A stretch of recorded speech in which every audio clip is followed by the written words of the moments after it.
أعوذ بالله من الشيطان الرجيم بسم الله الرحمن الرحيم إن الله اشترى من المؤمنين أنفسهم وأموالهم بأن لهم الجنة صدق الله العظيم وبلغنا رسوله النبي الأمين المتين الكريم ونحن على ذلك لمن الشاهدين والشاکرین والحمد للہ رب العالمین۔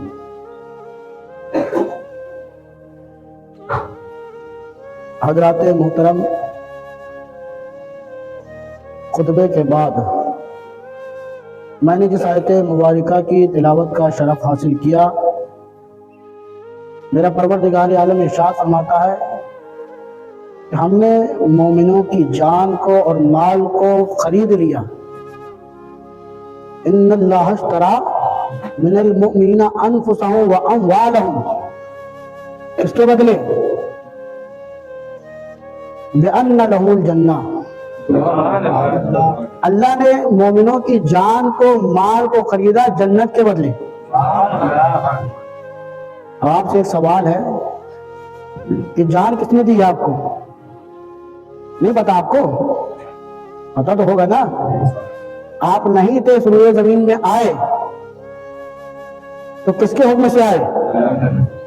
آپ آئے، ہم آئے، ہم نہیں رہیں گے، آپ نہیں رہیں گے، کس کے حکم سے جائیں گے؟ سمجھنا ہے کیا نا؟ تو جان کس نے دی ہے؟ اللہ نے دی۔ مال ہمارے پاس ہے، یہ کس کا عطا کردہ ہے؟ ارے بولو بھائی، اب تم سوچنے نہ لگو کہ یار ہم تو جو ہے دن بھر دکان میں اپنا وقت ضائع کرتے ہیں تب جا کے 4 پیسے ملتے ہیں، تو یہ کیسے ہوگا؟ وہ وسیلہ ہے، وہ کیا ہے؟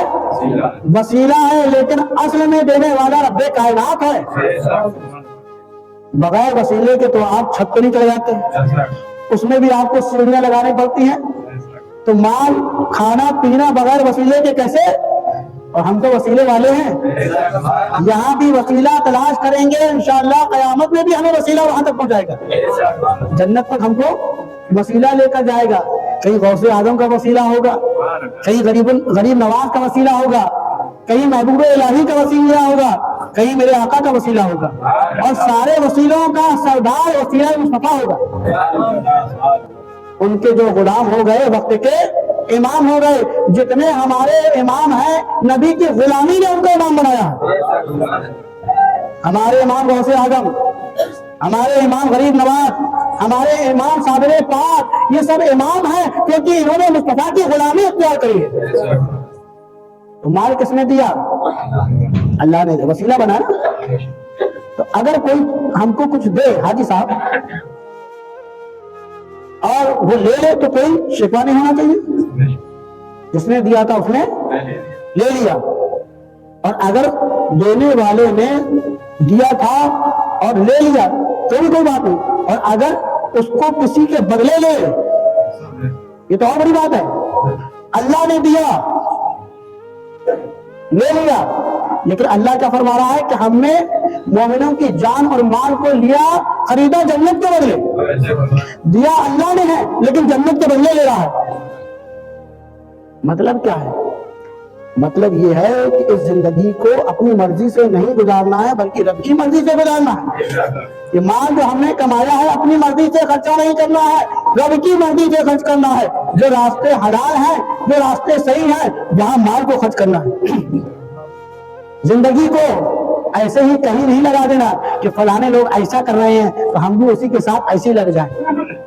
سمجھ آ رہا ہے نا کہ بھئی ہم بھی انسان ہیں، سب جا رہے ہیں تو ہم کہے رہ جائیں یہ زندگی ہماری ہے، ہم جیسے چاہیں گزارے؟ ایسا ہو سکتا ہے؟ اللہ نے دی ہے، اس کی مرضی سے زندگی گزارنا ہے۔ اللہ نے مال دیا ہے، جو جائز راستے وہاں خرچ کرنا ہے۔ اب آنے والی ہے 31 نائٹ 31 دسمبر، اس وقت ہم بھول جاتے ہیں کہ ہم مسلمان ہیں۔ ارے تو نہیں کر رہا ہوں، نوجوانوں کے اندر جوش آ جاتا ہے، ایسا محسوس ہوتا ہے کہ شاید بیچاروں کے پاس کوئی تیوہار نہ رہا، شاید یہ سب سے زیادہ غریب ہے، ان کے پاس کوئی تیوہار نہیں، ہمارے پاس تو ہر قسم کا تیوہار ہے۔